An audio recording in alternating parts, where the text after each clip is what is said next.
Oh, you don't? The show can't start until we crack open a bottle of Revelton. Whether it's their crisp, clean vodka, the bold spice of their rye whiskey, the rich smoothness of bourbon, or the original honey whiskey that started it all, every pour is a taste of craft and passion straight from the heart of Iowa. So pour yourself a drink, settle in, and get ready to relax, laugh, and enjoy the show.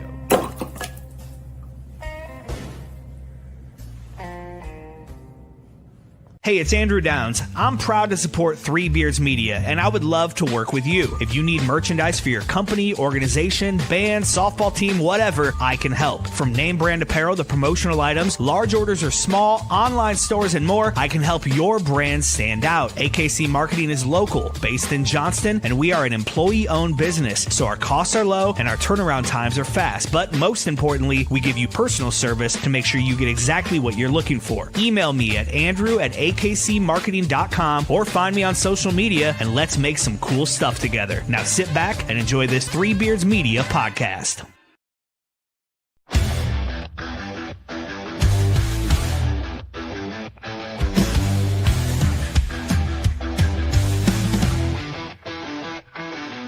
Red and gold on the edge of the sky, feel the rumble, hear the battle cry.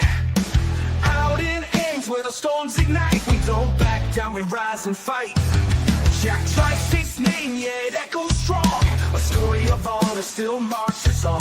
Through the rain, through the pain, through the fire we roar. 'Cause we were built to thrive in the eye of the storm. Feel the ground shake, hear the crowd roar. Cyclone power, can't take no more. Legends rise, this is our norm. We stand tall in the sigh of the storm. There's a cyclone blowing on the outskirts tonight. Jack Trice shakes when the team takes flight. Milton's rocking, hear the magic call. We rise together, we'll never fall. Feel the magic you can't deny. Rocket stars are taking off straight to the sky. Brent, big play, Kirby making history. When the moment gets tough, that's a cyclone wave. Through the trenches, through the lane, through the heat, through the rain. When the storm comes blowing, we embrace the fight. 'Cause the cyclones strike when the time is right. Feel the cyclones strike when the time. Can you hear me now? Goody. Did you hear me now? I can. Can you hear me? I can hear you, Curvey. Dave, I can't hear you. Oh, this ought to be interesting, Brent. That means you get to ask all the tough questions tonight. That's cool. That's easy. Welcome back to In the Side of the Storm, where we talk all things Cyclones. We are live from the AKC Marketing Studio, brought to you by our friends at Revelton Distilling Company out of Osceola, Iowa. And man, just as before, they are really good, especially after a Cyclone victory over Iowa. And we also welcome our newest sponsor to all of our Three Beards media platforms. It's JJ Boutique. I'm Dave Larson here with my Storm Team partner and Cyclone Great, Mr. Vintage himself, Brent Big Play Curvey. Brent, how are you tonight? Doing good, my man. Can't complain. It's always a good day after a Cyclone win on a Saturday. You know what I'm saying? Yeah, yes, it is. In fact, we want to get right to it. We've got a special guest tonight, and this is someone that you are very well familiar with. He is an all Big 12 conference first team performer when he was at Iowa State, academic athlete of the year, and a finalist for the Christian Athlete of the Year. He was MVP for the 2004 team, which went to the Independence Bowl against Alabama, and then was drafted by the New England Patriots. Yes, the same one with Bill Belichick, Tom Brady, all those guys. Where he also set a record for a 108-yard kickoff return. Is that right? Or did I mistype that, and played in that 16-0 regular season monster Patriots team? Former Cyclone great himself, Ellis Hobbs. Good evening. How are you tonight? Mr. Ellis. I don't think he can hear you, Dave. That was Yeah, that's what I was saying. I'm trying to. I'm over here trying to read lips. Curvey, you might have to. Curvey, you might have to be the. That's all you got to know. I am a Cyclone. That's correct. That's good. That's good. Well, he gave you a hell of an intro. I mean, Damn it. he ran down, oh man, I love hearing my intro. From your Iowa State days to your 108-yard kickoff return to your 16-0 New England Patriots run, and You know what Man, I'm I saying? He feel gave like I'm you deaf and blind over here. You have to interpret everything for me. yeah, he Hey, really put it down for you, man. no, Well, man, we got to fix this. Hold on, man. Let me see if it's something on my end. one Nah, thing I that got to take the Hobbs flowers when knows I is can get them. winning against Iowa, where he Hold was on. I don't three know. and one Do during we have a his sound guy tenure. or a tech guy? We are the sound guy and the tech guy. Yeah. Brent, have him maybe log off and log back in. I'm wondering You if want to that try might help to fix thing. And oh, there log he off and goes. log back in, E? Oh, he And might then have. yeah, and then we'll go ahead and we'll add him back in. So Ellis Hobbs was 3-1 against Iowa. So we figured that he'd be a great person to bring on because he knows a little bit about winning and a little bit about just how things work in Ames and with the Iowa State team. Ellis, can you hear us now? Yeah, man, I'm live. I say we had to fix Hey, that there now. we go. There we go. I want to say start over, but because I want to hear that intro. So you'll have to download and listen to it off of YouTube or off of one of the media platforms. But Nah, it's man, great we're to good. have you I'm on. just playing, man. We're just talking. You were 3-1 against the Hawkeyes, so you know a little bit about winning and beating the Hawks. Yeah, You're man. I mean, just so it's interesting. Kurt Ray being from Texas as well, man. He knows this. You know, when we're coming up there, we're looking for just an opportunity to play. You know, and that was my main focus. But as I got more involved and more imprinted into the Iowa State Cyclone way, the culture. Obviously, it wasn't a 5-star culture back then. It was just us wanting to prove the world that we were just as good as anybody else. I bought into everything, man. And so when Coach McCarney came in, and he talked about the whole history of that, and mind you, they're coming off the 9-3 season. When I came in as a freshman, I took that under my wing and I ran with it. And I remember being a big part of that next win of my freshman year. Recovering that punt. That muff punt by the returner. I can't remember his name, number 3. I think it was Hill or something like that. And man, just feeling so elated to move the narrative in a different direction, because at that point, outside of those last 2 recent victories that we had at Iowa State, we were kind of like the stepchild of the whole rivalry, right?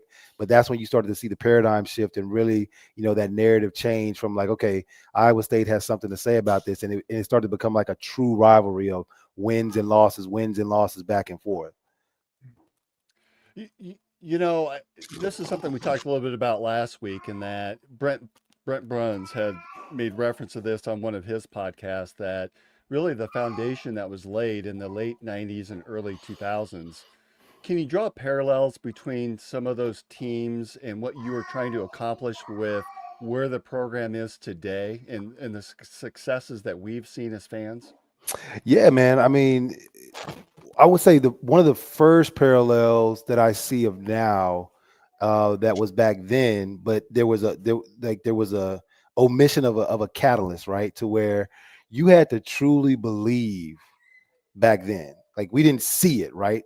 So like you had to, like, you didn't see the money, you didn't see the gloves, you didn't see the uniform changes, right? But we believed that if we did what we were supposed to do, that was gonna come, right? When we were out there on the field, even when we were practicing, Coach McCarney would dress it up and put it in such a way to where he would, and it wasn't like a condescending thing of a human being as far as our opponent goes, but he made those people real to us. He made us believe that they put their pants on one leg at a time, just like everybody else. Social media didn't exist, right? So you're reading about things and you saw the videos, but I know personally for me, when I went on the field, I was more of like, okay, you're gonna have to prove it to me, right? And I think that's the parallel that goes with Matt Campbell's regime in his era right now, with the players that he's bought in and what they bought into as far as the culture. Every time we walk on the field, we're stepping out there saying like, okay, Iowa State is here and you're going to have to prove to us that you're going to be better than us, but we're coming with everything that we got, right? And so if you take where we were, like you said, those early 90s and 2000s, and put it against what you see now, 2025 and a few years before that, we're walking out with this sense of bravado of like, we're the Iowa State Cyclones and we're here to beat you. And granted, there were some times and some years, and I was a part of one of them, the 2-10 season, where we were literally rolling the dice. You don't know what's going to happen out there. It was just a sad, sad occasion. That was But you're still trying to figure things out, but you're still going out there. But there's not that sense of confidence of like, you know what, we have a chance to win this. But yeah, the biggest parallel that I see from then and now is that confidence of stepping on the field, knowing who we were, knowing what we could do, and then going out there and proving it every week in, week out. Now you're like you said, you and Brent are Texas guys. How did Iowa State come into the fold for you? And you Yeah, were a pretty you were a really good running back in high school, right? Made the switch to defense. yeah. So at the time, David, I was actually the third leading rusher in the state of Texas. So it was me, young man. You guys probably know him, Cedric Benson, and then Tyson Thompson. And so we were the heavy hitters coming out of that '01 class. And yeah, man, up until that point, I mean, Little League, yes, but I had never played defensive back, what have you. But if you remember, true Cyclone legend Ennis Haywood was coming off of a career small season.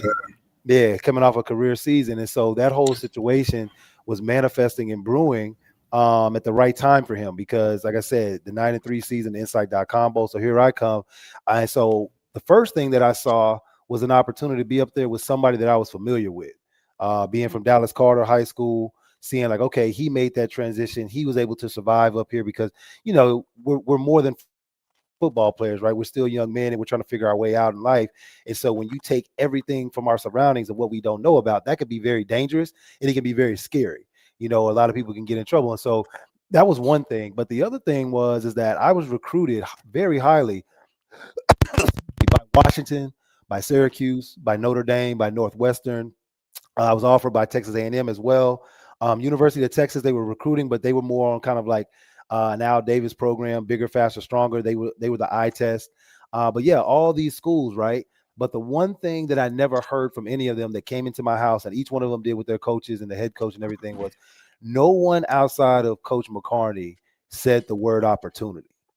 And that's what I really gravitated toward. I gravitated to someone saying that he's going to get the opportunity to play. And I always kept hearing about, we have this person here and he'll be able to learn from him and all that. And as a young guy, you ain't trying to hear all that. You ain't trying to sit behind nobody. But I understood that you have to be able to follow before you can lead. But you're coming in here trying to present to me your best impression, right? And so as I'm going along, and Coach McCarney is sitting there with Tony Alford, and he's in my house around the November time. I'm kind of sitting on the wall. My parents are sitting on the couches, and he said, "Yeah, we're wanting to provide an opportunity for Ellis to come here and not only showcase his talent, but thrive as a young man." And man, you talk about my eyes perking up, and I'm like, okay, he's serious about this. And back then it was all about handwritten letters and people showing up at your house. Now people want to get shouted out on a tweet and all that stuff, and very, very frivolous stuff, right? So yeah, so that's what really gravitated me. So that was the second thing. The third thing is that as I looked across the board, I started to figure out, okay, Iowa State, they're in the Big 12, and obviously you got all the propaganda, the media, that the letters, everything. So I'm saying, okay, they're in the Big 12. What it provided for me being a corner or being a running back who was 5'8", 5'9" at the time, 175 pounds, or I believe right around 180 pounds, it provided an opportunity for me to go and play the guys that kept getting recruited above me. And I'm going against these guys every single day when we're in Pop Warner. I'm beating them. I'm faster than them, but they're bigger than me, right? Or such and such. And so it was, I always knew in my mind and in my heart, and as I started to plan this thing out, because nobody was telling me any of this, is that I'm never going to pass anybody's eye test. But as soon as I get my opportunity, I'm never going to give it back. And I said, and you remember, connect those two words, as soon as I'm provided the opportunity. So when I heard that word, that's what connected me to Iowa State. And so I said, okay, this is where I need to be at, because whether they know it or not, we're talking the same language. We're in the vibration together. And so it was my opportunity to be in the same league, same conference against all the kids that I played when I was little, and be able to beat them week in and week out and show people that I'm, if not as good as them, better than them, right? And last story, the kind of full circle moment for me for that was is when I came to, I was back home. I had been retired from the NFL and everything else, but I went to go visit one of my older teachers, and she had said my name out loud. She was excited to see me or whatever. And somebody came out the back room.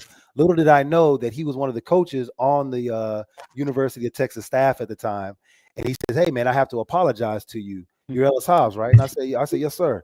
And he said, "Wow." So he told me this story, and he said basically, it was after the 2008, I think the 2007 season or 8 season when I was playing for the Patriots, that he was mentioning this in that same time frame. But I guess Mac Brown brought all them in, or whenever Mac Brown was there last, and he brought all them in, and he listed out all the guys that were from Texas that didn't go to the University of Texas. And then he said he put a star by my name, and he said that, how did we miss out on this guy? And so I guess the recruiter at the time said, "Well, coach, you told us that you wanted a certain look of a player, height, size, and he didn't pass that test." He said, "Well, clearly he passed the test for the New England Patriots because that's where he's at now." And so he basically told his staff, if we end up passing on another guy like this with that type of talent and that type of caliber of potential with results, somebody's getting fired. And so that gave me a sense of leveling of like, yeah, man, like, and that's why I don't buy into the 5 stars. That's why I don't buy into, you're the greatest 7-on-7 player ever, because again, just like I said with Iowa State and that culture that we have, you're going to have to show me in between the lines that you're going to be able to beat me week in and week out. So you're walking around with this massive chip on your shoulders. It sounds Huge. like basically for 4 years, right? Huge, massive. And Curve can attest to this, man. I wasn't that type of guy that was going to sit there and rah-rah yourself to death. I wasn't going to talk about it. I wasn't going to tell you what I was going to do. Being a leader, yes. Knowing what to say to our teammates, absolutely. But I wasn't a junk talker, nothing like that, man. I just wanted to go out on the field, and I just wanted to prove to you that whatever you thought about me, I mean, you hear some of the greatest sports athletes ever, your Michael Irvins, your Chris Carters, your Randy Mosses, some of these guys I've got to play with, Tom Brady, the battle is within. They're no longer competing against, the opponent. That's just there, right? But for me, it was all about me conjuring up enough emotion inside to say, this person doesn't believe I can do it. Well, who is it? Let me find them. I'm going to go beat them. And that's what I did week in and week out. And yeah, man, that's what pushed me. That's one of the things I think that a lot of us remember you as, Ellis, is just not necessarily fiery, but you were the quarterback of that defense. You were clearly one of the leaders of that team, particularly the last couple of seasons that you were there, and the one that ended up. I was there. The Tony Yelk kick against Alabama in the Independence Bowl. I think we'll always remember that. And the irony is that this weekend there was the Iowa kick that was almost an exact replica. They didn't go back and review that 12 Oh times. My gosh, I thought he missed that. I said, was that man, just me? Okay. I said, this is good, and we're not going to even review it. I was like, this is unbelievable, man. They're trying to keep this close.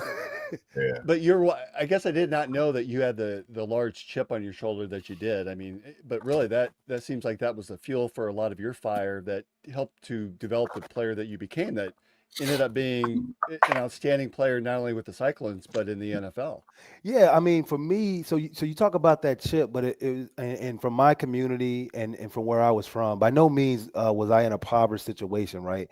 But there was things going on with my family and things that were me being the oldest and it's just the culture, man. And I don't want to get too deep into that. We'll get off on tangents, but it was just this pressure that I really I welcomed it, right? I remember when we first got on campus and we went to go take our physicals, and the doctor, a young lady, she was very concerned about me, and she said, Mr. Hobbs, unfortunately, I have to diagnose you. She was just your standard. She wasn't like an athletic doctor or anything like that. Honestly don't know why we went there, but she was like, you're clinically obese. At the time I was 185, like 5'9", and she was like, yeah, you're just too heavy for your size. And I said, listen, ma'am, I said, with all due respect, I'm not losing any weight. I said, I have to be this. And I said it out loud. I said, I have to be this for someone else. And that someone else was the people that were counting on me. And it wasn't necessarily like a money play back then, right? Because it wasn't the NIL, but it was towards that goal of making it to the NFL. But the part of what I was saying as far as dependency was that somebody was going to work a 9 to 5, hell, sometimes a 6 to 5, and taking me to practice, getting to me to where I needed to be, driving 13, 14 hours up to Ames, Iowa to drop me off in June. And so I felt this servitude of debt to repay all the energy and effort that was put in to get me into a position to be successful. So the days that I didn't feel like doing Matt McGettian's workouts, I started to think about these people. The days that I didn't feel like waking up, or getting up for those 5 o'clock morning workouts or those winter workouts, like I started to think about the people that sacrificed so much for me. And as you start to get outside yourself and create this external why, it actually it's an oxymoron. The external started to create my internal fire more and more and more, and it just became clockwork. And it really became a situation where uncomfortable was very comfortable for me. And I could see it in other people's faces. And that even fed me even more because I could tell they were going through the same thing, but they weren't handling it the same way. And so when you talk about being that leader, it became that I was leading by example so much. And it stopped me. It wasn't me trying to do it. Like, because I'm going to do this anyways. It just, people started to believe because they were seeing results from it. And it's the weirdest thing because now we were just talking about the golf tournament offline a few minutes before the podcast started, or, I see certain people or whatever. And I never thought this about them, but they were coming up to me and saying, like, man, like they would give me some sort of moment or some sort of thing. We were in the weight room or on the field. And they said, man, at that moment when that happened, he's like, I knew you would do this. Or I bought into what you were saying, because I'm telling you, when I first heard you talking or I saw you doing things, I thought you were just trying to show off, but you just kept going. And it just really showed me that you weren't worried about what people were thinking. You were just doing what you thought was right.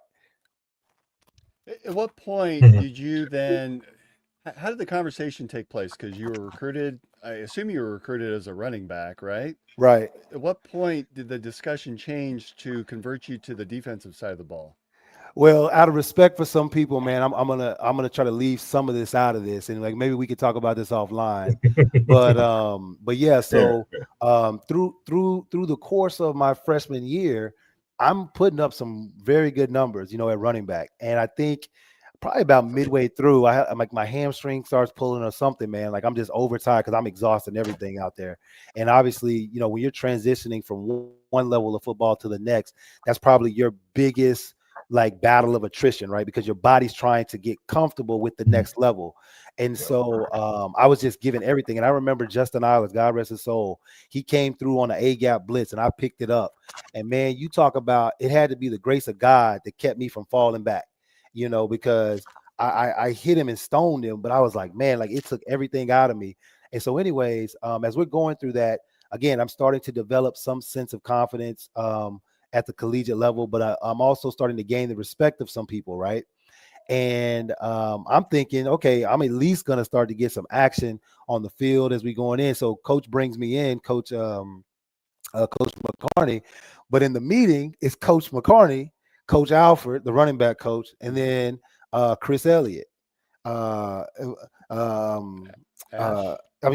Ash. Ash wasn't my coach at that time. It was Elliott. Elliott, he ended up dying of cancer. I can't remember. You know what? I always say Chris Elliott, but it's Chris Ash. But I can't remember Coach Elliott's first name. Whatever it was.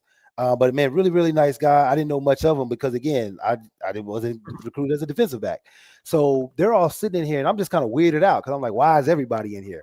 And so Coach McCarney starts talking, and he says, "Man, Ellis, we truly see you as like what we thought you were going to be, a true athlete, right?" And blah blah blah, and all along, and I'm thinking now as a 42-year-old man, not necessarily a 18-year-old kid, I'm pretty sure they had this in their mind the entire time. They were just waiting to do certain things, right? But he says, "Ellis, we need you on the field." I'm like, I agree.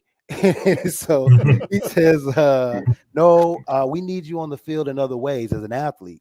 So when he starts to say athlete, I'm like, okay, what is that about? And he says, we really want to give you an opportunity again to become what we believe to be the best position for you, which is going to be defensive back. So he goes through all these things, and he goes on, man, for like, Coach McCarney can talk, and he can sell water to a well. And so I'm like, listen, man, you ain't got to do all that. I'm sold. I said, but I just want to tell you guys, you realize I've never played defensive back before, right? He says, oh, no, no, no. He literally says, don't worry about that. And I said, oh, okay, well, cool, just as long as you know. And he says, so I say, okay, well, where am I going to start off at? And he says, second on the depth chart. I'm like, what? I'm like, again, guys, I've never played defensive back.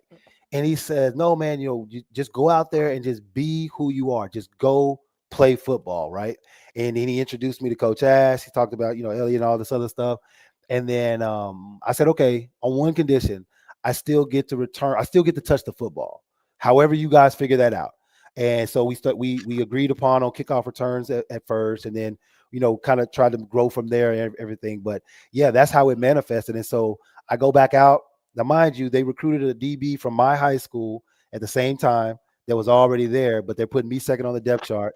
And yeah, so I go out there, my very first practice, I knock a couple footballs down or whatever. I'm like, okay, this is cool. We play Northern Iowa the first game. I get an interception. And I'm like, all right, we rolling now. So then it's kind of like a poker player that's never played before. You're just on a hot streak. And then when you start to think about it, then that's when all the mistakes and everything start to happen. And now the learning process begins, right? But from day one, yeah, they saw it and believed in it. There were some other things that were going on. But again, like I said, we can talk about that offline. But, to kind of end that moment, Mike Banks, great, Cyclone legend, man, tight end. What I love about Mike, man, is he's straight down the middle, cut the deck, black and white, very to the point, doesn't mess around. He comes up to me, and I thought the dude hated me for a long time just because, that hierarchy of freshmen or whatever.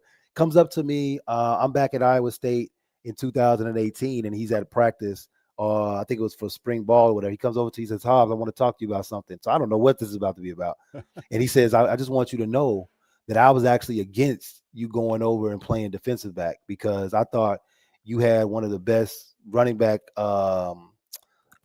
two-a-day seasons that I had ever seen. And so when I heard that, I was like, wow. And again, it goes back to what I was saying. I don't even know these people are looking or paying attention. It's just me just going out there and just giving it my all at whatever I did. And that's what I would end with is like when I went over to defensive back, I left that meeting and I said, you know what? I have no clue what I'm about to get into or what I'm doing, but I just know if I just take the same approach like I've done with everything else, that'll figure itself out. And lo and behold, it did. Well, if you were 5'9", 180 and considered obese, I hate to see what Marcus Pfizer was at 6'9" and what 225. Yeah, well, the other thing I forget to mention too is like I have a history of high blood pressure in my family, and I think just the nerves of coming into camp and all those things that leading up into June, my blood pressure was running a little high, so I think that's why she was concerned. But yeah, I said, listen, we ain't losing no weight. If anything, we gained some weight. But yeah, we ain't losing nothing. So do you remember a heralded freshman out of Houston coming in by the name of Brent Curvey? Were you part of the team to recruit him to come to Iowa State? I was indirectly. Here we go. Here's a story. So here's the story, man. So Curvey, I don't think I've ever talked to Curvey or any of y'all about this, but we were kind of coming into this transition of like, where do we go with the next level? Because they saw at that time, Iowa State and Coach McCartney, and again, this is no disrespect to anybody from the local area. They saw that there was, in order to take the next step, they were going to have to continually cater to the state of Iowa, but we have to go find guys who are under the radar and not getting their just due in these bigger states and bring them here so that we can boost the notoriety up, right?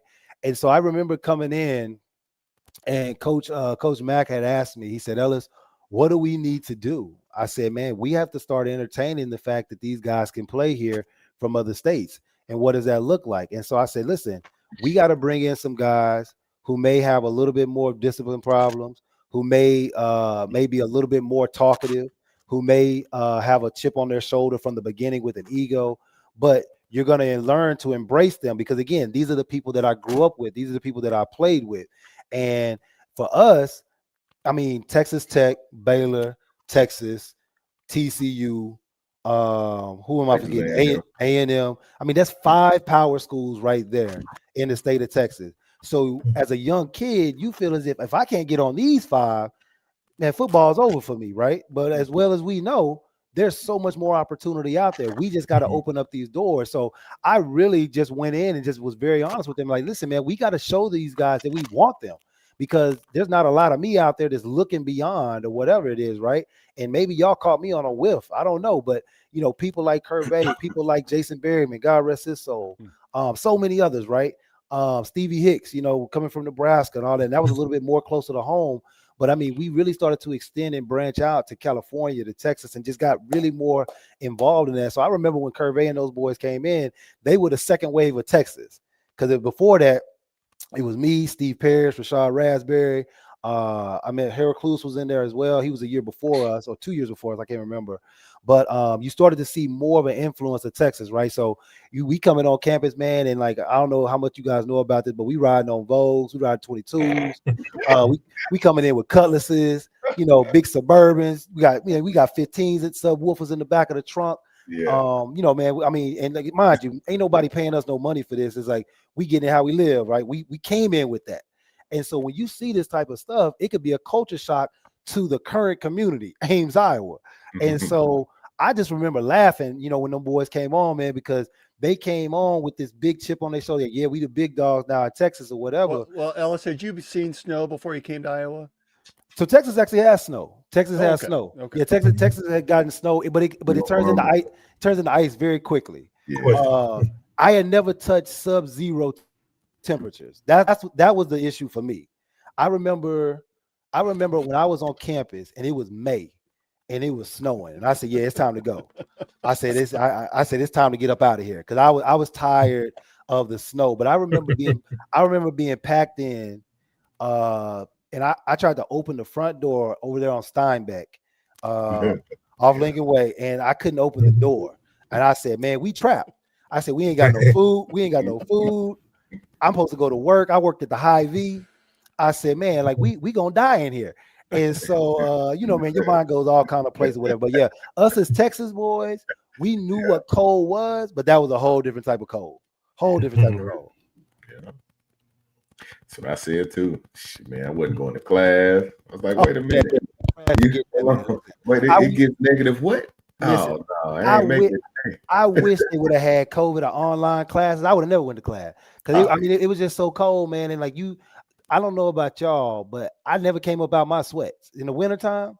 It was just my uniform was sweats all the time. Like I would wear it a week straight. I would wash them on Friday. I put that smell good on them for the whole week. And then, like I said, we rocking the whole week with nothing but sweats on. That's it. That's it. Brent, what's your first memory of Ellis? Yeah, first memory of Ellis. I don't know if Ellis was in my workout group. What time? My freshman. It was my freshman year when I was never in the in-betweens. I was always like early morning, or I was the late afternoon. So it never would have been in between. Everybody was ducking me, like my group, because if you messed up, so if you had too many breaks on jump rope, you had an extra minute. If you dipped below the speed on the bike, everybody was out of there. But I would say my first memory of Ellis, it'd probably be the 04 season, after we were 2-10. Yep. I think that was the Matia year or something like that, right? Oh my God, boy, that's a phrase I wish they would throw in the trash can. Matia. That's an acronym, by the way, that Coach Matt came up with. It's one of the most improved teams in America. Right. I'll never forget it. It was terrible. It was awful. but It worked. I mean, it did. It did, but it didn't. It did, but it didn't. It was Ellis was more of a leader. So one of the things that he said to me that stuck out to me, and I can't remember what game it was, but he said, "You work for me, I'll work for you." And I'm like, that became a chant. That actually became a chant. So funny he says that. Curvey would come and find me, and he would literally come find me to tell me that. After I said that one time, and that became kind of our thing back and forth. You work for me, I work for you. And the point of that, Curvey, at the time, man, was because again, that Texas bravado, and like we had a lot of different cultures in in that tight space of that football community, there was a lot of self-centered guys. And like it wasn't by doing it on purpose. It's just the nature of it, right? And so trying to get people to understand, like, listen, man, you may be this way, I may be this way. You may be from this world, I'm from this world, but listen, when we on this field, man, we got to work together and we got to make this happen. And to his point about being in the weight room, you know, man, that was one thing that Getty really instilled in us, is like, it ain't about just one person. If that one person makes a mistake, we all gonna suffer. So I can't tell you how many fights we got into trying to get, you know, one of the twins to jump rope right, or not make a mistake, or don't pass out on the bike. And you started to, and you know, when we really got everybody to buy in, I mean, you could really see it in people's faces of how they did not want to be the one to let everybody down. And when I started to see that, and again, a moment for Curvey, when I started to see the younger guys taking that on, right? Because you got to remember, Curvey is with the Todd Blythes of the world, you know, the Brett Myers of the world. They're the young guns coming in, so they have every right not to listen to anything I'm saying, because they're making a name for themselves coming through the ranks, right? And they're basically like, listen, old man on campus, move out the way. But the fact that they took that position of like, okay, we can do this better together, and let's go try to make this thing work. He was one of my young dogs that I said, man, okay, I can believe in him and I can trust in him. And then when I started to see the Curvey whirlwind jumping into the end zone, I said, okay, we rolling now, baby. That's because I was trying to, because you did a flip into the end zone or something, but I couldn't. That was Colorado. That was Colorado. You know, I just kind of had fun, man. That was the the way point. In there, you know what I'm saying? And that was the point, man. We were starting to play ball at a high level and have fun with it. That's what it was really about. Ellis, you have a favorite memory, and I ask that because we have someone posting here, Ward, who actually poses the question of his favorite memory of you. Okay. Do you have a favorite memory playing at Jack Trice? A favorite? I mean, man, a couple, man. I don't know how it started. Me and my brother were laughing about this at one point, because my brother was up there with us as well. And I don't know how it came about or what started. I think it was just kind of embracing that whole, I work for you, you work for me. And some of it was, I could just feel my ascension happening. But I just remember after every home victory or win, I would run to the student section and just have a great time with it. I would just run up in the stands and just kick it. I had on all my pads. They would pull me up there, and I'm signing autographs, this and that. Like, I'm out there forever, right? And I really started to embrace that as like the people's champ. And then, like I said, not in, like, yes, the ego was there, but it was like I really enjoyed those times and those moments. That was one moment for me, and the other one not so great. I remember when I was coming off a stellar spring season, going into my senior season, and people were like, okay, I think we got something here, because again, that 210 season was fueling me. Like, I refused. I've never been a loser in my life in any point in my life. And I wasn't about to start to become one and be one, you know, moving forward. And I just remember so many people giving up, and I was trying so hard. And so I had this spring season. It was amazing. And I got hurt a little bit going into camp, and I just wasn't on point. Or I think my expectations of what people thought was going to happen with me, I still fell below that. I had a great camp, but it wasn't at the point where I was here. Then I was thinking too much. So we went through those first 3 games, and I wasn't really making plays. I had a block punt against Northern Illinois. I did some things to help us win, but I wasn't like taking on this ownership of like domination, right? And I remember Coach Ash bringing me in, and God love him, man. Like I said, I just saw him on TV yesterday as a D coordinator at Notre Dame. And one thing I can say about him, and one thing that I've always appreciated about life, is I love being direct, because I don't leave me in the fray. Don't leave me in the gray with anything. Tell me how it is so I can either figure it out or keep going. And he said, Ellis, you're not the player that I thought you were going to be. And man, you talk about cutting through me, because I had given everything. I had given everything to it. But I think he knew how to press my buttons. And he says there's something else missing. And mind you, leading up to this season, I remember going in, and I had missed one of the times for the runs. And I was in the hardest practice session in the afternoon, where it's like 3:15. It's 100 degrees outside. Curry knows this in the summertime. Nobody knows this. And obviously I can reveal it now, but I was actually doing 2 days by myself. So I would work out with the morning session, and I would come back and do the same exact workout in the afternoon session because I wanted it that bad in the off season. But I told Getty, I said, do not tell anybody anything because I don't want to be treated as such. I wanted to be looked at as if I just didn't make the time. And one of these guys called me out, and I got frustrated. I won't say his name, man, but I went up to him and slapped him. I said, listen, man, you have no idea, what I'm putting myself through right now. And I left it at that. So all that was leading up to still Coach Ash saying, you're not the player who I think you was going to become. And I sat in the stadium. It was empty. And I sat in the stadium by myself, and I cried. And I was like, this is not how it's supposed to be. I was in, and I felt frustrated as well because I wasn't making the plays. And Coach Skladaney, our linebacker coach, D coordinator, after that, I'm leaving the gates of the fence of Jack Trice, and he sees me and he says, Ellis, what's wrong with you? And mind you, Coach Glass, he's off his rocker. Like he would cussing up a storm, saying crazy stuff. And man, he was the most quiet, docile guy off the field. And he said, Ellis, man, just go play. He said, you've already done all you're supposed to do. Just go have fun. And when I heard that, I immediately went to the tattoo parlor, and I got I put on my arm, and it's still there. I grind to shine. That was my first tattoo. And I said, I did all of this so I could shine. Quit worrying, quit thinking so much, and just go shine. And we went to Oklahoma State, and we played Oklahoma State in Stillwater that next weekend. And I got that first interception on a slant. And after that, man, I just said, yeah, you got it. Let's go. And everything just took off from there because I stopped thinking so much, and I just went back to what got me there. Just go and let everything else figure itself out. So yeah, those are my two moments. It all fell into place. And Ward, here was his comment. You were his Hollywood Hobbs. Hollywood Hobbs, man. That name has stuck with me for a long time. And he remembers a pick six and you running up into the student section. So very cool that you remember that too. Yeah, man. Like I said, the student section for me was a great place because again, you're talking about a reflection of us. It's just we're just on the field, right? Again, NIL didn't exist. Iowa State damn sure wasn't paying us no money. And it was one of those things. Not a damn thing, right?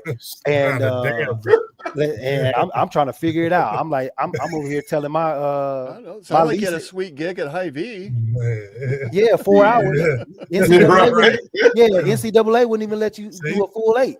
And it was tough, man. It was tough trying to figure it out because here the conundrum was like, how are you supposed to gain weight and how are you supposed to eat when you ain't got money? Or in the summertime, it was just a lot of things to figure out. Now, don't get me wrong, we had a great and amazing time, but there was pressure on our heads to be better, but they weren't making it no easier for us. So when I would look at the student section, I would see certain individuals. These are the same people that I was seeing in class on Thursday. They were saying, "Hey, go Ellis, we're cheering for you," all this other stuff. So it was just this like-minded vibration that we was on, and I appreciate all the Cyclone fans that were adults, but man, these kids over here, that's who I am. I'm a kid, and so then let's go have fun together. And Ross reminds us it was Coach Bobby. Yeah, I said, I'm mixing their names together. Coach Bobby Elliott. Yeah, man. Coach Elliott. And I only say that because I didn't really get to know him as well as Coach Ash because he literally left my freshman year and went to Kansas State after that. And the rest was history.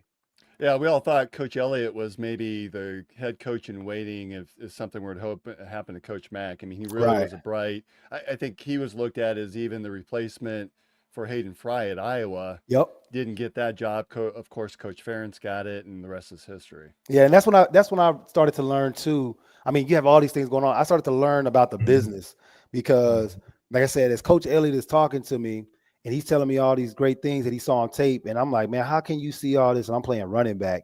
And he was telling me all these great things, and then he invited like the DBs over. So I'm like the odd man out. I feel like I done took somebody's spot on the depth chart, and literally I'm over here for having a meal with everybody. I'm like, all right, this is awkward.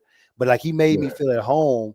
But then as soon as I was like, okay, well, this is gonna be my new coach, boom, he's up and gone. I'm like, wow, that kind of felt like depressing. And so that was kind of like my first moment of like, okay, we're not there yet, but this is like a business. This is a business. Like people move on. we're already 45 minutes into the show. We really need to talk Iowa State, but you were also drafted by the Patriots, played on that 16-0 season. I want to ask some questions about that. What was that experience like, playing for the Patriots and all that history and the Super Bowls and Tom Brady and Belichick? What was that experience like? Yes, I mean, for me, I mean, you're talking. So I'm in my third year when all that is happening. So I've been starting since my rookie season. By then, I made a name for myself in the city. Which, But let's remember, you came into Iowa State as a running back, and here you're playing starting in the NFL as right, a quarterback. That's phenomenal. Like 4 years later, you're starting in the NFL. yeah, and that's why I don't buy into the word I can't. When people tell me, you can, or I've never done. Like, listen, man, just go out there and do your best, right? And I don't remember who told me this, but I think I just heard it where 100% effort erases 100% of your mistakes. To where it's like you find out a lot about yourself if you just go. You just go, and you never know what God has waiting for you in the fold. And so when I'm out there on the field, again, I'm in the mode of NFL, but I remember we were might have been a timeout, and we're coming out of a timeout. I remember, and I played on the right corner side. I traveled from time to time, but mainly on the right. And I remember looking inside at the ball, assignment, alignment, stance. I'm getting to figure things out. And for this split moment, kind of like a movie scene, I see Junior Seau, I see Richard Seymour, I see Teddy, I see Roddy in the back end. I see, all these other players. And I'm like, man, I'm playing amongst legends. I'm playing with, Hall of Famers. I'm playing with greats. But I'm here. I'm in my position. I'm holding it down. Yeah. Right. And it's like, man, like it was a humbling feeling, right? Yeah, Mr. Pfizer sort of had that at NBA as well, with Michael Jordan looking across Kobe. Yeah, I mean, these are like your heroes turn rivals, turn assets, all that, whatever origin story, Marvel, all that stuff. It was that. And so I had worked my butt off getting to this moment, and I started to reflect on high school. I reflected on how many injuries I had, all of the doubt, the countless no's, people telling me I couldn't be this, I couldn't be that. And here I am. And, when you have that and you're going with it, you do have this level of hierarchy in your mind of like, I'm in a euphoric state right now. And so, yeah, man, that season was incredible there was never a moment in that season where I never felt underprepared. And that was the thing about us. I'm a single guy at the time.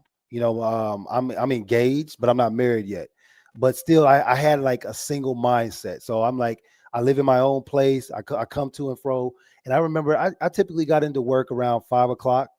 And I remember Junior coming in and he's sweating. And as he's talking, hold on one second, guys. Something distracted me. As I see him coming through the actual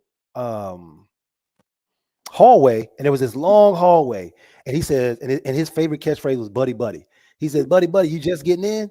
I was like, "Yeah." He's like, "Oh man, I just got he had just had a full workout in, and he was finished rehabbing, and like it's only 5:00, and so he's been doing this for 17 plus years already."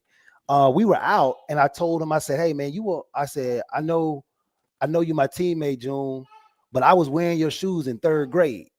And like he's like, and so he just kind of laughed it off and like, "Oh, buddy, you want me to send you another pair?" I was like, "Nah, man, that ain't why I told you that." And so it was just one of those humbling moments. But there was so many moments through that season collectively. But one of the best moments was we were getting through. I think we were going into week 8 or week 9, and the Ravens had us. They had us dead to rights, man. We should have lost that game, but we ended up pulling it out. And Bill brings us in on Monday morning, and we're dog tired, man. Like, so going through an undefeated season like that, everybody's Super Bowl is your game. It's their game. It is so hard to do, right? Yeah. And that's why I don't really get excited when boys be 13-0, because that's when the real season begins, because everybody wants to be the one to knock you off of the ladder. And so I just remember him saying we were going into a divisional game against the Bills, and he says, "Your wife's probably not talking to you." My girlfriend was, which is my wife now. But yeah, we were going through an argument. She's like, "Your kids, you don't know who your kids are. You're sleeping late. You're getting up early." He said, "You want to know what clears all that up? Winning." And when he said that, man, you talk about this uproar of emotion, and it's like, yep, just keep winning, just keep winning. We went and beat the brakes off the Bills that week, and obviously, finished the rest of the regular season out. But it was just it was a great time of team bonding. If you guys haven't heard the Michael Irvin interview with Shannon Sharp, I'm not condoning any other stuff he's talking about, but as far as he's right, he's right in the sense of, when you go through adversity together and you come out on the other side with a brotherhood, and that goes for Iowa State or New England or whatever, there is such a strong bond that happens with those individuals that it's a lifelong thing. And so, yeah, I remember a lot from that season in that context. All right, promise last question. We'll take a quick commercial break and then come back. I want to talk Iowa State game. Real purpose. I'm here, baby. Right? Yeah, I'm here. I set the time for my boy. I set the time aside. Jeremiah Cooper, he's switching positions.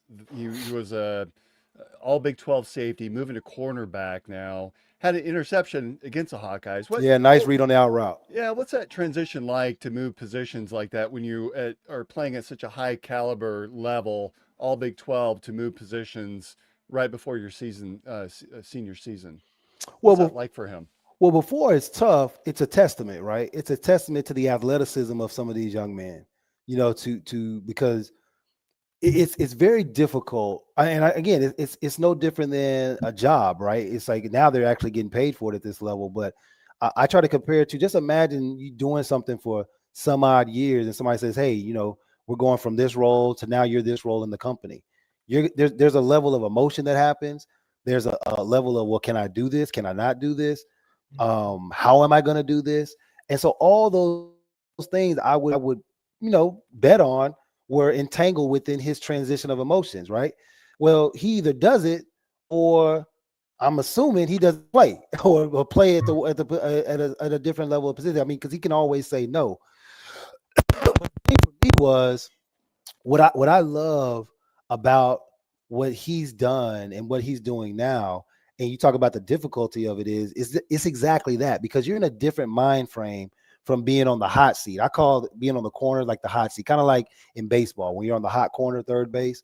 You're in the hot seat. There is no worse feeling of isolation than when the ball, especially in college, where the hash marks are so wide, where the ball's on the other hash, and they may have a 3-by-1, which is three wide receivers into the boundary, meaning the short side of the ball. And then you have this wide side of the field, and you look behind you, you see nothing but empty field. And this man, especially this day and age where they encourage offense so much, he can do anything he wants. And somehow you're not trying to figure it out, because that's the misconception they have about playing defensive back. You're not trying to figure out what he's doing. You're trying to react as fast as you can to what you're trying to anticipate he's doing, right? Because if you start to play that guessing game, that's how you get burnt. But as a defensive back, specifically a corner, but defense, your job is to react to what you're seeing. And the ones that get paid the highest dollar value are the ones that can do that the fastest, right? And then you incorporate the athleticism and everything else into it, right? So for him to take that mindset of now a field general, and you can see the entire field from the safety position, and now you're isolating yourself on a corner and you're reading from inside out. Just think about, just take everything else out of the equation and just think about your peripheral of, like, you have to see from this angle now versus here, right? That's a very difficult thing to do. And so now you take that into just playing on defense. Say if you transfer from an offensive position to a defensive position, you're doing everything backwards. So like you're running backwards, you're moving backwards, you're going left, right, whatever it is, right? Hyper extend that to a cornerback, because as a safety, you're making those types of moves, but you're doing them very elongated. You're getting to the 45 angle, you're getting to the hash marks. Listen, you got one step as a DB. If you misstep, that could be a touchdown. It's over.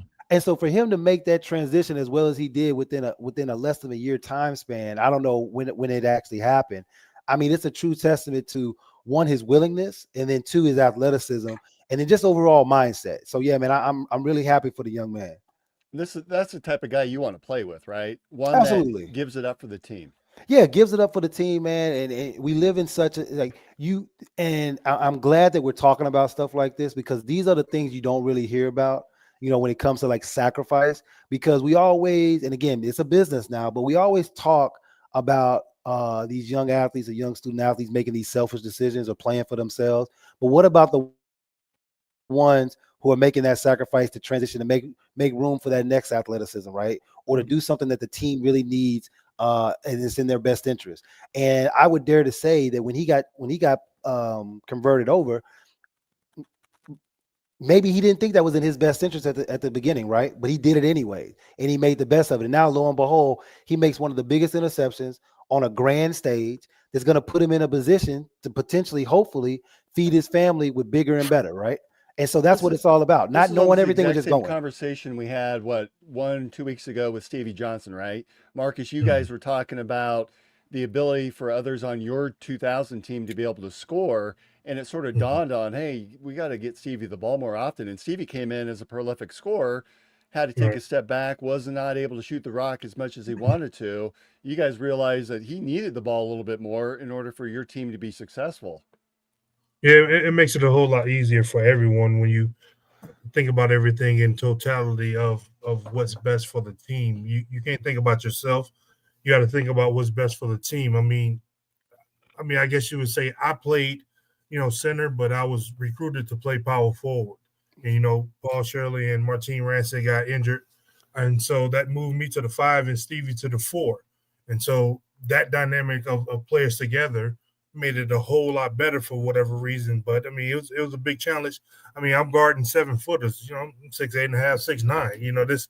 I'm just trying to hoop, but at the same time, we got to do the things that we got to do to be productive for the team and try to find a different way to capitalize on the things that we could do, be a lot faster, be quicker to the ball and things of that nature. And we had success.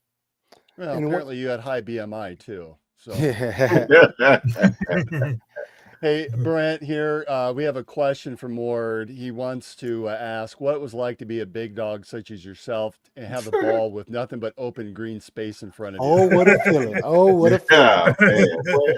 I always I think I've said this too, but like that's the one touchdown that we called, because me and Tyson were traveling roommates.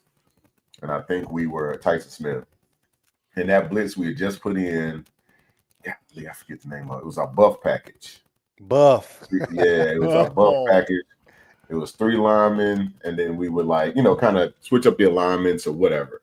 And we knew it was one of those we could really get home. And I think it was a green call or something like that. And the way we ran our stunts, to your point, guys doing things to help other guys out, right? Mm-hmm. So one of them was, I think somebody opened an edge for me, and I was able to come back inside. So that package in particular was going to be me or Tyson that was going to be free. And I was we got stuck on the elevator that game. Yeah, I do remember that. We got stuck on the elevator, so we was pissed, right? So this is after breakfast, stuck on the elevator, we pissed. I was like, you know what, bro? Man, fuck this, bro. Hey, if you get there first, knock it out. I'm scooping and scoring. It's yeah, we got hype, right? Manifested. Man, I'm telling you, and it just in the game, it was perfect timing, man. It's one of those, because Danny called it. We were hyped because anytime there was a blitz, everybody knew that it could be you. You know what I'm saying? And everybody had to move with that mindset. And it just so happened, I get through free. Tyson gets there before I do. He smacks him, ball pops out.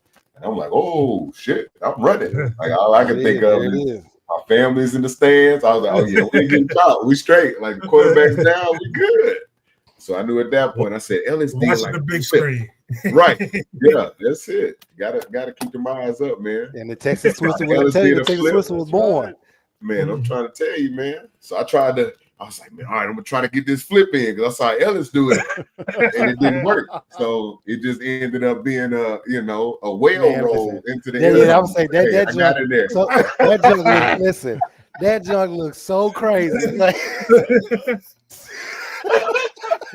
It didn't work. That back foot didn't work. Like I was trying to gather myself so I could. Yeah, it didn't work. So I just said, we just gonna roll in here. Hey, That's all right. David, everything is off the ground, but that foot he talking about might be this high on the ground. Yeah, If he got that thing to roll over, I said, "Oh my God." And what did Coach Mack say when you went over there after that? Oh, Act like you've been there before, but he knew it. Oh, was yeah, Ain't man. nobody- Whatever. you're not trying to hear They that. wasn't Yeah, tripping. man, nobody Like act like We're you've not been there trying to before. hear And then, that. Man, smack me on my helmet like, yeah, good job. You know what I'm saying? Yeah, So whatever. they wasn't tripping. It was all good. let me get another one. I'm doing the same Right. damn Yeah. thing. Right. He did. Yeah. He I did. did. He did the Yeah. exact same thing. All right, Yes. fellas, we're going to take a quick time out here. A word from our sponsors. Making great tasting bourbon requires the perfect combination of ingredients, conditions, and time. The longer it rests, the better it tastes. Revelton Distillery's new single barrel bourbon is made from 80% corn, sourced 100% from Iowa farmers.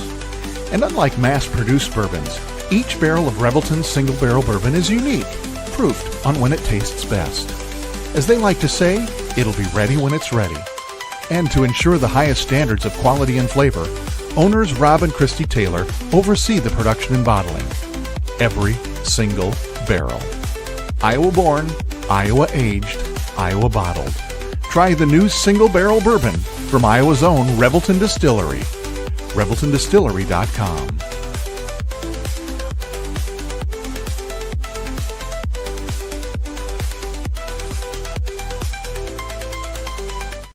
Gentlemen, let's be honest. Finding the perfect gift for your wife or girlfriend isn't always easy. You want something thoughtful, stylish, and unique. And that's exactly what you'll find at Styled by JJ Boutique. Julia Bradshaw and her team strive to be your go-to boutique for casual, boho, and chic clothing and accessories, helping women elevate their style one piece at a time. Located right here in Johnston, Iowa, Styled by JJ brings trendy, high-quality fashion that boosts confidence without breaking the bank. So, if you're looking for a gift that says, I get you, instead of I tried, head to Styled by JJ Boutique, because nothing makes her smile like feeling beautiful.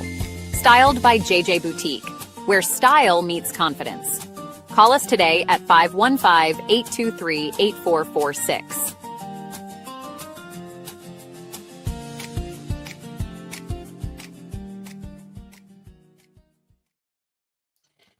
All right, we're back to In the Side of the Storm. We Nice. have our guest Ellis Hobbs on with us, and Mark and Brent. You know JJ from JJ's Boutique, is that correct? Yeah, man. Julie, I know her and her husband Tyler, man. They're good folks. I used to work with them both at Wells Fargo back in the day. That's Good awesome. folks. So fellas, if we've got Christmas, if you've got fall is usually a good time for anniversaries from weddings and that. If you're looking for something for your special someone, stop in and see JJ Boutique up in Johnston. So we had a big game this last weekend, Iowa State for the Cyhawk series.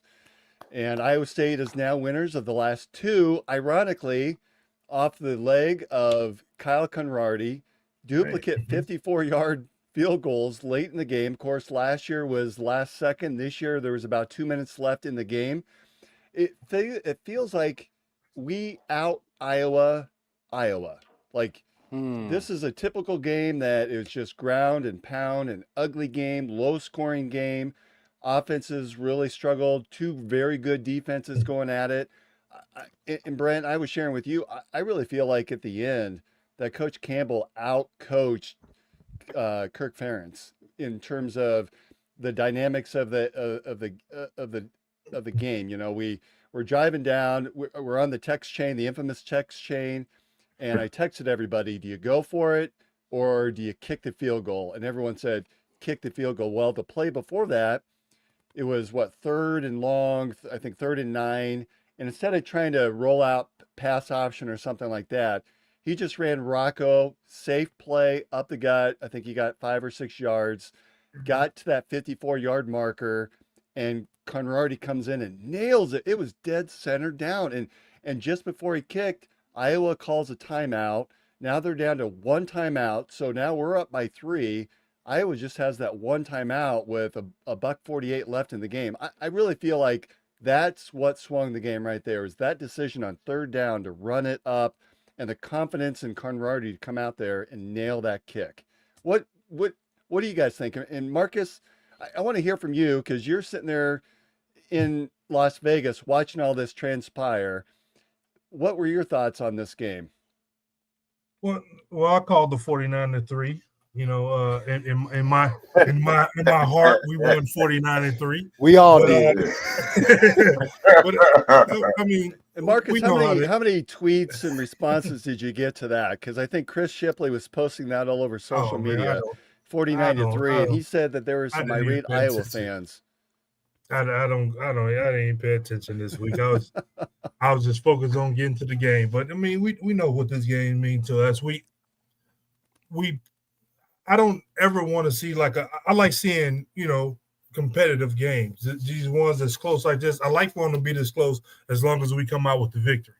Man, the confidence that I have in Cal myself, man, like if we get close enough with this kid, hey, send him out there. Send him out there. He's gonna hook it, and then we're gonna win the ball game. So for me, like I said, I would have liked to see more points, but as long as it stays close, a good competitive game, we always know what that game means to us and what it's going to be. So just at the end, I love the dramatic finish. I don't care if it's a field goal or safety.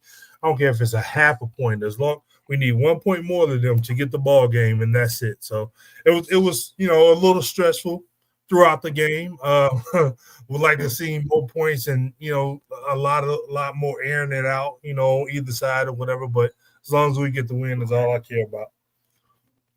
Brent, what were you thinking at that time when he lined up to kick it? I mean, you know what? The reality is, a kid, set the record.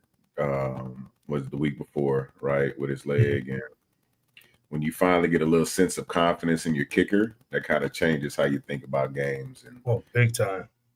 For me, I wasn't too worried because he showed you that the nerves don't necessarily get to him. So I wasn't super concerned with the kid. His confidence is through the roof, and that's what I've been preaching.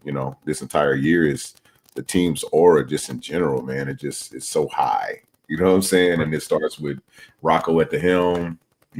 Things were going good. They were going bad. He was right there. He stayed level. And, that matters to teams because, the team goes as your leaders go. You know what I'm saying? And I think the team themselves have so much confidence and camaraderie too. So, him knowing that everybody has his back too, it's like, shit, we'll step up and knock it down. We'll do it for the team. So, well, we talked. He's been the man on campus. He's been the man on campus for the last 2 years. I mean, shit. Yeah, he's locked in. Continuous. He's completely locked in. He's been not going to have to buy nothing. He should have to buy a damn piece of bit for the rest of his career. Yeah, if I see his credit card out in sips, I like right. Yeah, that's it. Yeah, no. Put that up, put that away. Put that away, my boy. Absolutely. Well, and Ellis, we talked a little bit before the show. You're right. These games continue to be real close, nail-biting games. It'd be nice to have a big blowout, but I'll take the win, right? Yeah, no, I'll take the win too, just like that, man. But I mean, I went into it, and it's because of this, like Kirby said, this sense of confidence that we walk around with now, man. To where I was texting Kirby, I was texting EA Eric Anderson. Oh, and yeah. we were going back and forth, man. And I told him, I said, one of the greatest feelings that I have with Iowa State right now is that we are winning the games that are decisive with great individual effort and play, with right decision making with the coaches. But when it's a game that we're supposed to dominate, we blow them out. I said, just most recently, right, with South Dakota. And so for me, in going back to the kicker situation, I feel like we're in this era like a Roger Bannister, right? Where the 4-minute mile was like this unimaginable thing that could be broken, that couldn't be broken. And then as soon as it was broken, boom, boom, right? So now you're seeing this era of these kickers. A typical field goal is 56, 54. Like, that's not out of the question anymore, right? Now we're pushing it into the realm of the 60-yard field goals. I remember when the Dallas Cowboys kicker Aubrey, he first started a few years ago, and I mean, he's just swiping them through. And it was this amazing thing. That's an expectation now for him. Like, that's an expectation. That's the category I'm putting ours in, of where if we get him close enough across that 50-yard line, we good. Like, we good. Now, granted, they still kickers. Like, they come out for 2 periods, 1 period, and we always said this, they either go fool around in the gym and lift weights.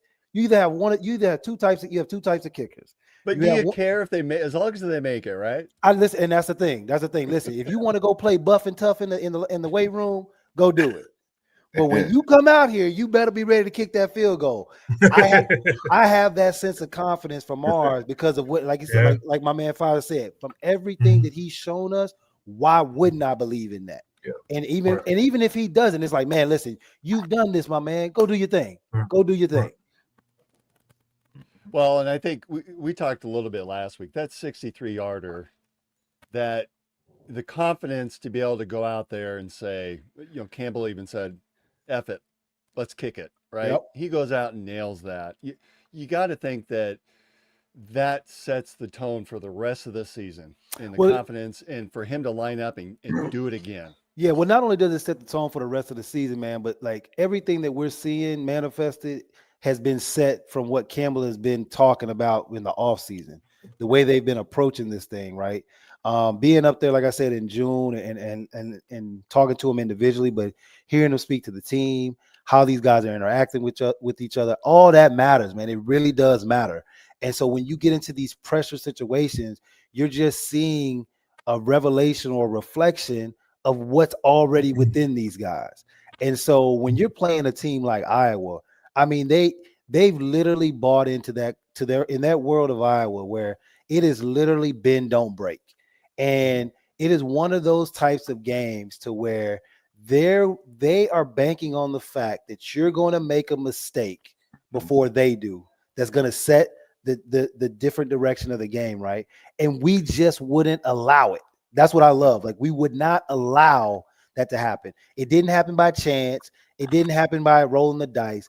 We wouldn't allow it. Like you said, instead of going for it, we take the field goal. We take what they give us, and then we come back, we reset the board, and we play ball again, right? But then it comes down to that moment of whenever Campbell needs to call on one of these guys, whether it's Rocco calling his number, whether it's our kicker, whether it's a linebacker, whether it's a safety, my man Cooper making the intercept, like, whoever it was, they were ready to answer the call.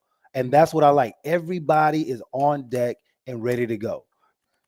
Well, and remember that final drive, we got the ball with eight and a half minutes left, and very methodical, drove down to kick it. And like we've been there before. Drive where Burkle caught the deflected pass off of Townsend too. Yep.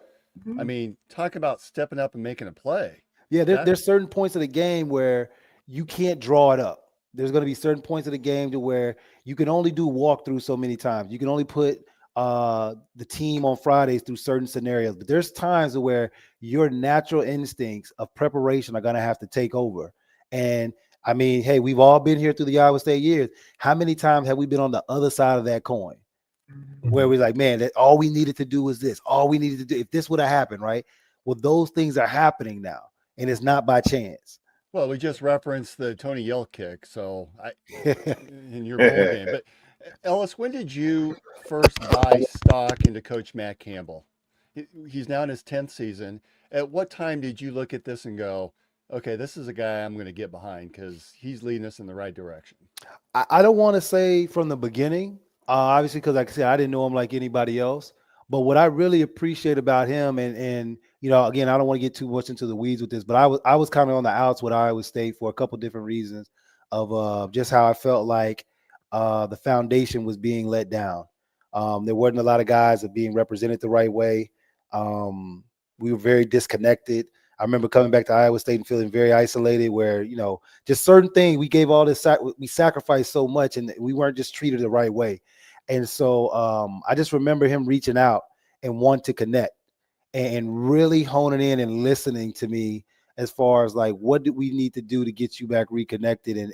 And then when I closed my eyes and I did this, I could hear Coach McCarney, and I don't want to steal any thunder away from Campbell and his regime because he's done an amazing job of setting his own culture, right? And who he is as a Cyclone legend. But it was so many things. It's that old saying of like, man, the what if 2.0. I see Campbell in the sense of what Mac was always trying to bring to the program. He was spending his Friday nights literally boozing it up and drinking with the sponsors and the boosters, trying to get them to believe, trying to get the money, because he knew what we had. He knew what he could do as a coach. Campbell took that and ran with it. And not but he ran with it, but then he kept a sense of grounding about himself to where he was still about recruiting from within, recruiting from the state itself.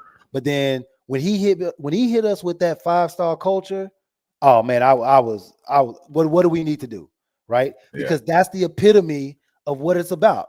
Like, we're not gonna get the 5-star player. And honestly, we don't need them.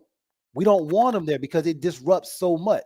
But when you get guys to buy in and you get that leader that can do that, we're seeing it play itself out, right? So I would say definitely when they reconnected me and we got back in and going, when I came up, it was Visha, like I said, that spring 2017, 2018. What was that? That's when I got to see it in front of me and I got to see it for what it was. I said, okay, this is the real deal. Similar to my situation with people where they like, it ain't just a bunch of smoke in the mirrors. I'm seeing it playing out in front of me. And I was like, man, I'm all on board.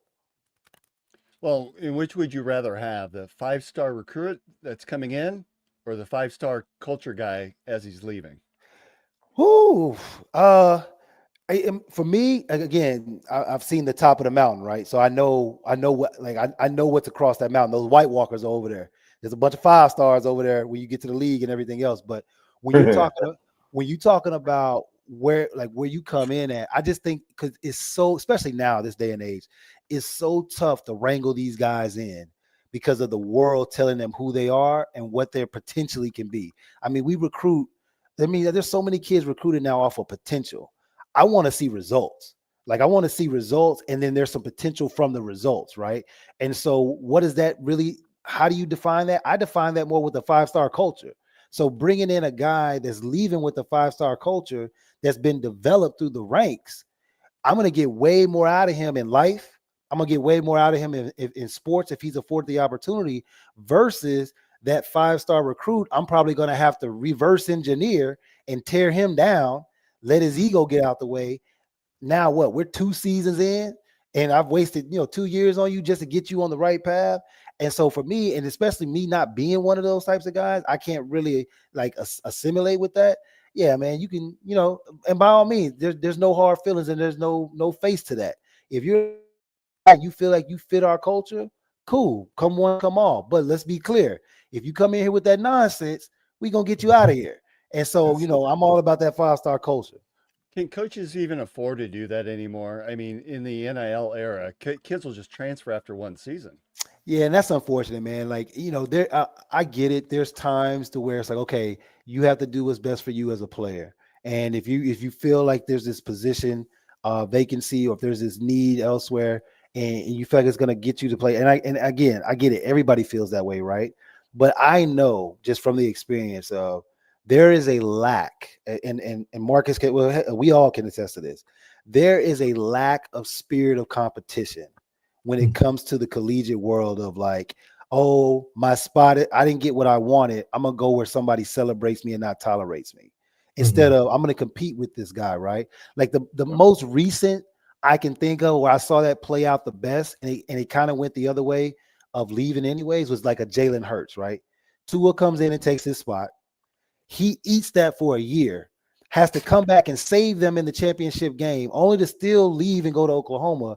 But I think within that year of staying there and fighting through that and becoming a better player in person, it's look where we at now, right? And definitely look at where we at now today with the game we saw from Tua. And so, those things matter. And I think, when you talk about this NIL and, the give me and the instant gratification and the right now, they're not ready. They're just not ready. And like, there's a lot of life lessons that are being missed and lacking when it comes to, like, Marcus knows this, man. As athletes, we've all been told we have to wait our turn. We've all been told we're not good enough. We've all been told we're not who we think we are. And within that process, there's something that develops within you to turn you into, I'm either going to take this on as a challenge or I'm going to let this beat me. And when you come out on the other side of that thing, or when you get to the point of where you're now successful, you reflect and say, okay, yeah, I wasn't ready. Or yeah, that did make sense, right? But these kids don't even allow that to play out. And not only that, they go to a situation that they presumably is better, only to find themselves in a deeper hole. And now you just bouncing around. Like I cannot believe how many times I hear on television that we're dealing with 6-7 year seniors. Like that is absurd. Crazy. Right. Somebody's 25 and you still playing collegiate football, like that, or collegiate sports. And so I get the whole COVID thing. Like Hey, that was a while if they back. let me come back at 53, I'm playing. I'm just saying. Listen, man, you better bring an ice pack. You better bring some dry ice packs or something. You don't need a lot more than that. Shit. Yeah. Oh boy, yeah, man. Yeah, I don't think you can get me out there now, Doc. A lot of ibuprofen. Yeah.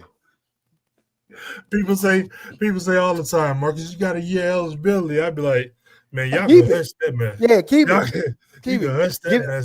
Get that to the young fellow over there. He needs that. If it was legal, man, please. I have a hard. I got 17 steps in my house, and I know because I count every last one I'm going up and down. Please, you go on with that. The kids make Brent, fun of. They can make Brent, fun I of. was really impressed with the defensive line against Iowa. They really did. I think they really stood up, particularly in the first half, standing up against that Iowa rushing offense. What were some of the things that you saw out of the defensive line against Iowa that helped to really slow them down? I mean, it was just, I think what they do a good job of is kind of, I don't know, two-gapping for lack of better words, but they're really strong at the point of attack, and then they're great at getting off blocks and, accelerating to the football. Saw that a couple of times with Orange. They couldn't get a lot of movement on us either, and that always helps. So anytime the defensive guys are playing on their side of the ball, that always cancels a major run game. So it did a really good job there. I think the only place I would like to see improvement from them is just pass rushing. I thought we were okay. I think that's probably the only space that I'd like to see them improve a little bit. We could get away with 3 down linemen when we had Will McDonald and I forget the other cat that was opposite him, but just because he was such a force. But we need that guy. McDonough stepped up obviously into the game and kind of showed up, but just throughout the game, needing guys to continuously provide some pressure. I think that'd be the only space. But I mean, Iowa's really big on the run. They can't pass worth a lick. So you saw the safeties and everybody sitting kind of flat-footed. Nobody was really worried about, getting beat over the top, right? So announcers were talking about it the entire game. It's like, yeah, we're not going to respect that. Like, we got to make you one-dimensional. That way you fall right into our game plan. We tackle, we rally to the football. We'll be fine. And I think you can tell that was kind of the mindset going into it this week. Yeah. And we've talked about that linebacking core having so much experience from all the depth issues that we had in injuries last season. A lot of them had a chance to play, and we're really starting to see those dividends. This year, it feels like at times in that Iowa game, we had the 3-man front, but then we had 3 linebackers that were filling in gaps and even cheating up a little bit, putting their hand on the ground that you don't know where they're coming from, right? Are they going to drop back, or are they going to keep coming? That helps. That's part of the disguise in that defense too. So I mean, it's always a gift and a curse, right? If you can create some sort of illusion of pressure, right, and get out of it, that might create a mismatch on the outside, and that's where I'm saying the defensive line has to win more, because there were quite a few one-on-one situations, and at the end of the game, they were starting to win those games. Win those battles inside. But I just like to see it a little bit more throughout the game too. Well, and I feel on the back end, and Ellis, you probably saw and could provide more intel for us, but it felt like on the back end, we saw some weaknesses maybe in the first 2 games, which is probably just a matter of young kids that are playing, getting for the first time, but it feels like they solved some of that. Now, I think Gronowski is not I think he's really struggled with looking and understanding the coverage that was going on, but I felt the secondary really did a nice job at creating opportunities for the pass rush to come in there and just disrupt him in the rhythm that a quarterback needs to be successful. Yeah, I mean, if you just break down the concept of defense versus offense, where you're typically rotating receivers and packages and cover, in packages, whether it be 3x1s, 2x2s, 12 personnel, 22 personnel, all that type of stuff, right? But then on the defensive side, it's the same 4, 5, 6 guys in coverage all the time. Now you take what Curvey was saying to where there was at points where they went on like a 16 play drive, and so for them to hold up, that long in the back end, because honestly, That's a if great point. if it wasn't for Gronowski having all that time in the world because of the lack of that pass rush that we were getting, that's why I was actually kind of confused why we weren't blitzing more, because someone like him, and they said it on TV, where he had won like 50 plus games or whatever. But listen, there's a difference, in the level of football, right? And the caliber of football that we're talking about, to where those windows that he probably thought were going to be open, example, that interception that's not the same window at the Big 12, at the Power 5 level, Power 4, excuse me.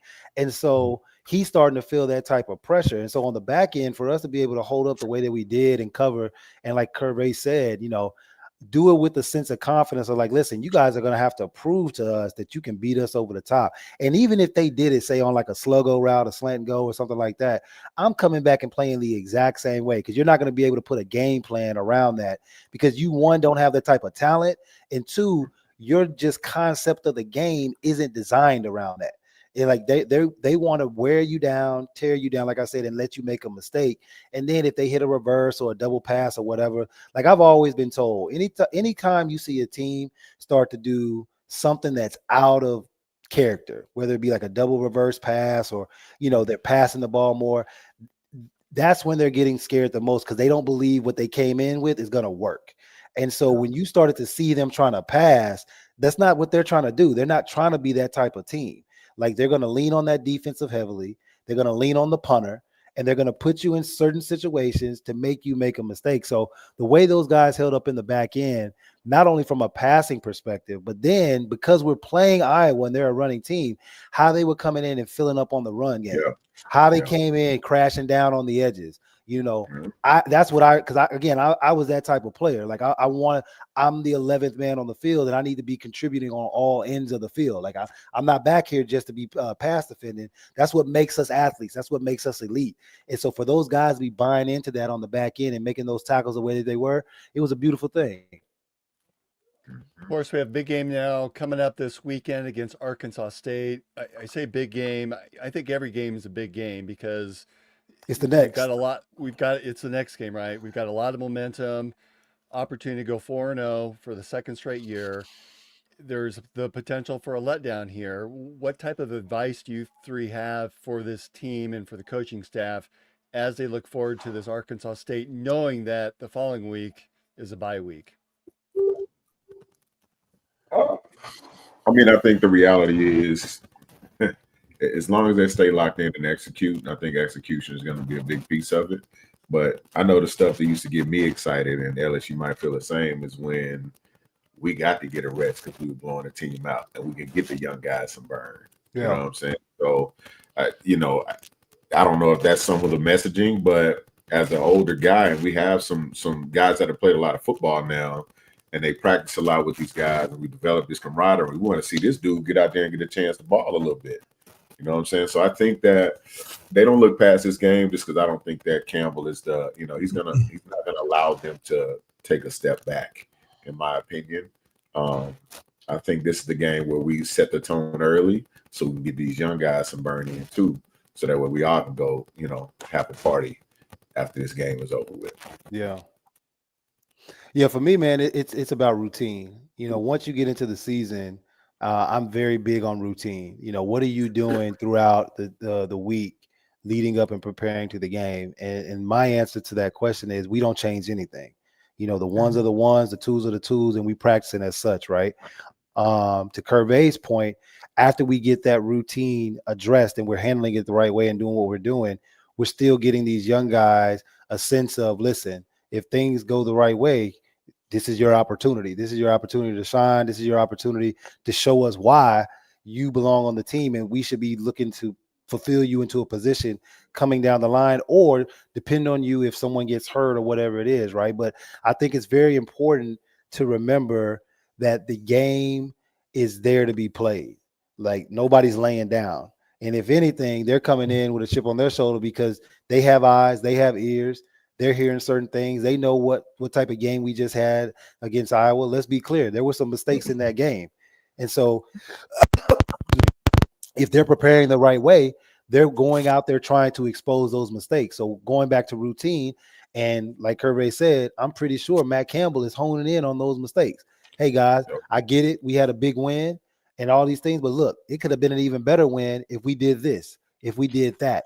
And so if we go in there with that type of mentality, which again, that's what I truly believe. That's why we're here, because we're going in with this certain mentality. I don't think we're going to see that type of letdown because, again, we're not dealing with, and it goes back to what we said earlier, we're not dealing with 5-star players. Look at me. I'm the man. We're dealing with guys who are continually having to earn it out the mud. I've always said this. I don't care if we're number 2 in the country. People see Iowa State in a certain light. We are not going to pass the eye test. And as long as we keep using that and for whatever reason, making the story up in our own head, I think we're always going to be just fine. Yeah, just to expand on what the guy said, I mean, once you get into that routine, it doesn't matter who the next team is going to be. And like I said on here before, we can play on Tuesday and be playing on Thursday or Friday. And I don't know who we playing on Thursday or Friday because I'm focused on the game that we got Tuesday. Then we get right into practice, and it could be the day before the game, and I'm just not realizing when they're putting in the scout teams and stuff like that who we're facing because – the routine is what it is. I mean, we talking about, we come the day of the game shoot around and we're taping like it's a full practice because that's always been the routine. We're going to practice and we're going to prepare and we're going to shoot around the way we do for the game. And, whenever we have time off and that time comes, and that comes around the being of that time. And I think Coach Campbell and the coaching staff is going to be locked in. They're probably going to be locked in even, more this week because of the letdown we can have with the team, like, that we're about to face in Arkansas and things like that. So they're not going to let that happen. They're going to be extremely forceful, get this W, and then, we can relax the next week after that and then, prepare for the next game, that follows that one. I've not heard coaches say this necessarily, but it feels like they have higher aspirations than just the Big 12 Conference Championship game. I agree. Do you get that sense as well? I agree because it's all about evolution. Like at one point, we were just talking about having a winning season, and then you start to get a couple of those under your belt, and it's like, okay, now we're trying to get into bowl game. Now you're trying to get into the higher bowl games. Now you're talking about competing on a grand stage with your top programs, right? And so again, do some people lie victim in the fold of like maybe their year isn't that year or just the next year? Yes. But all the while you're evolving to the next stage, right? I mean, we all watch football as a casual hobby because that's what we love, or we watch basketball or just sports. How many programs have we seen in our lifetime where a 10-win season isn't good enough? We're making it to the Sweet 16 isn't good enough because coaches get fired for that. They get fired off of that. But again, that's the level or the standard that it's gotten to. That's a great thing. And so when that's all we're going through the growing pains, which is a great feeling right now because we're winning, but there will be some pains within that of like some unbelievable times. But like, that's the point. If we're going to start to look at this as the standard, us looking at an Arkansas State or us looking at, Iowa cannot be the end game. It cannot be, okay, win number 4, 3 more games or 2 more games and we're bowl eligible, or 3 more games, right? We're beyond that. We know we're going to get that, fellas. Here's where we're going towards. But the only way we're going to get there is if we lock into this week and get it off the board and then move forward. And so I definitely think, Big 12 championship, absolutely. But man, playoffs, we're a couple plays away from that decision happening last year. 100%. 100%. Absolutely. All right. I think it's one of those things that's going to be quiet. Sorry, I was just thinking about this it's one of those things like, you know, as players in the locker room, we tend to create our own, almost like a force field. We have certain goals, aspirations, things we set amongst each other. We may not express those to people in the public just because, you know, who cares about bulletin board material? We have to believe it first. So we don't have to say it. We just need to pull up and show it. So I think that's a lot of what we're seeing on the other side of that is, man, these dudes are, like I said, the confidence, the aura, you see it. You know what I'm saying? The guys that have been a part of winning teams can see that. So they understand it. So I think, you know, from a fan's perspective, you see a very confident in what looks to be experienced team. But, you know, I think a lot of them have those goals already set, and that's, you know, kind of in their mainframe right now. Agree. As alums and former players, how fun is it to see these teams play? We're a long ways from getting a win, a rare win, and tearing down the goalpost and knowing to throw it over into the lake. Yeah, you know, that should not be the excitement. That should not be the excitement anymore. Yeah, there was a time where you were rushing the stadium against Iowa. If you beat Iowa, yeah. As a matter of fact, anybody that's still doing that needs to be arrested. They need to be arrested. Like, yeah, get out the field, man. Right. We're expecting this win. All right, probably the most important question we're going to ask. Best Iowa State logo. Man, I got a few of them on, so Now you and Curvey played with Spinning Cy, right? Cy NATO. Yeah, right there in the back. Yeah. I go back and look at them uniforms, man. I'm like, yo, we look like the peppermint patties out there. It's the blue that threw it off. They're ready, man. Listen, and if you had to strip me to my bare bones outside of the recruitment, I was like, yo, E, what did you come here for again? Like, it couldn't have been the uniform. And like, man, listen, you got to remember, they wouldn't even give us 2 pairs of socks. Like, we had to beg for 2 pairs of socks. I went in the dude's locker room. They got like 4 helmets. They got like color. I'm just like, this is crazy. But yeah, man, you better not lose no socks in that loop when you the loop. Listen, you had to connect all your clothes and put it on a loop. And God forbid if you didn't click that thing and you lost it, that was it. You just didn't have a girdle. You didn't have no jock strap or nothing like that. So yeah. But you know, man, it one of those, like, for me. That's back in the day when players wore pads. Now they just wear the shoulder pads. Yeah, man, they just out there playing 7-on-7. They playing 7-on-7. But I mean, I like the bird logo. It was cool. But like Curvey said, the blue. I have no idea where the blue came from. Where we are now, and I guess this is my major coming out of me: graphic design and visual communication. I love the simplicity. Like, I get the whole throwback cyclone thing we got on our head right now, but I like this eye and state right there, man. I like that one. Yeah, it reminds me of me watching like the Fresh Prince of Bel-Air when they went to, you know, like when you watch like the sitcoms, you don't know what university is, they just say go state. Like I like that vibe. I like that vibe. Like I like the simplicity of it, man. I like the deeper color we have in the red and the gold. It's just something prestigious about this versus comical with this. You see what I'm saying? Like that looks like the bird, like David, the bird you have in the back right there. Like I like that one better than like this, like the whirling tornado thing in the blue. I like I said, man, I ain't rocking with that no more. See, I want to take Cynado, remove the blue, add in like a dark gray or a black. I think that's what would do it. That's what I'm saying. I think that's what would do it. It's the color scheme for me because it makes it look like it's coming out of the third pages of the newspaper, and I'm just like, yo, what is this? Yeah, see this now. We got the script going too. Yeah, we got the. I mean, we've lightened up the yellow and the red a little bit too from the uniforms we played on Saturday, right? Yeah, it was a little bit. I think last year's was a shade or 2 darker. Than what we have been wearing this year. I mean, we definitely look confused out there. We don't know what we want because we keep switching.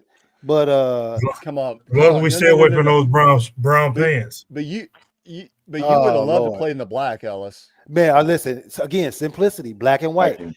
What I got sick and tired of though with this right here, what I got sick and tired of is people associating us saying that we were biting off of USC. I got tired of hearing that. I was like, I said, all right, fellas, like I went to Iowa State, not you. Like Let's be clear. We doing our own thing, but when we reveal those black uniforms, yeah, that could be my every week uniform. I love that. I love that. Well, that seems like a great place to close out the show. Ellis, it's been a joy to have you on. Absolutely, man. I appreciate this. I love being back amongst alumni and fans and just talking. As you can see, man, I got this big Kool-Aid smile on my face. It's like I love those times because again, those 4 years of my life were some of the greatest years, but they were very developing. And you're trying to find yourself. And what I love about us as student athletes, and we can all attest to this, it is so hard to be a student athlete because you're trying to balance so much and you're trying to figure this thing out. And I get it, kids not going to class, this and that. But listen, I'm telling you, we did it the right way. And we were doing it in a way to where not only were we trying to be successful as young men, we were trying to be successful for the city of Iowa, for Ames, for the state of Iowa, and just the community in itself. And so the pressure that comes with that, it does a lot for you, but it does a lot to you. And it developed the man I am today, the father that I am today, the husband I am today, has a lot of that core essence from those 4 years that I was there. So I love it, man. I appreciate it. Ellis, what are you up to now? Yeah, man. So I'm a real estate investor. I speak. I go around and I speak to individuals, to companies, and I get them in a sense of like, hey, you found success on a certain level, but here's how you continue, or here's how I've been able to sustain success, or through my trials and tribulations or my experiences. But my main book of business is real estate investing as well as trading. And so I became a day trader back in 2016. When it was still taboo, scam artists and all that type of stuff. And that stuff still exists, but those three things are my main focuses. And yeah, man, taking care of my family. That's awesome. Do you get back to Ames very often? You made reference about coming back last June.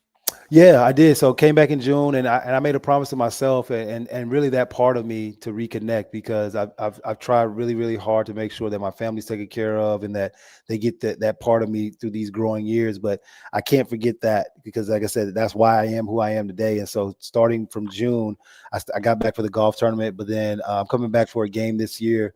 Probably, like I said, early or mid part of October. I'm trying to figure it out. But yeah, I'm looking forward to coming back for a game. Well, we should all definitely hook up when that's the case. Absolutely. Let's do it on live, fellas. All right. Sounds good. Hey, Ellis, been good having you on. Brent, Marcus, it's been great seeing you guys. Thanks everyone for joining us. It's been an absolute privilege to have so many people watching and commenting throughout tonight's show. Again, please take a visit to our sponsors, Revelton Distilling Company out of Osceola, Iowa. Of course, got the Revelton here. And I think, Marcus, you got some package this last weekend that might or might not have had Revelton in it, and some. No, I didn't have no Revelton in it, but my boy Ship hooked me up with some gear, some little gear. Well, ship's on my way. Ship's on my way. Come on now. Me and Ship about the same size though. That's why I'm so low. Yeah. Okay. All right. Give them disclaimer. Give them disclaimer. I don't know. Ellis's BMI is probably getting up there, so we. And of course, the JJ Boutique up in Johnson, the newest member of the Three Beards Media family. We're certainly glad to have them aboard. It's been great having everyone, and we'll see you again. Big game this Saturday against Arkansas State. I believe it's a 3:00 kickoff down in Jonesboro, Arkansas. So take care, everybody. It's been good having you. Have a great week, and go Cyclones. Next man up. Go Cyclones. Sir.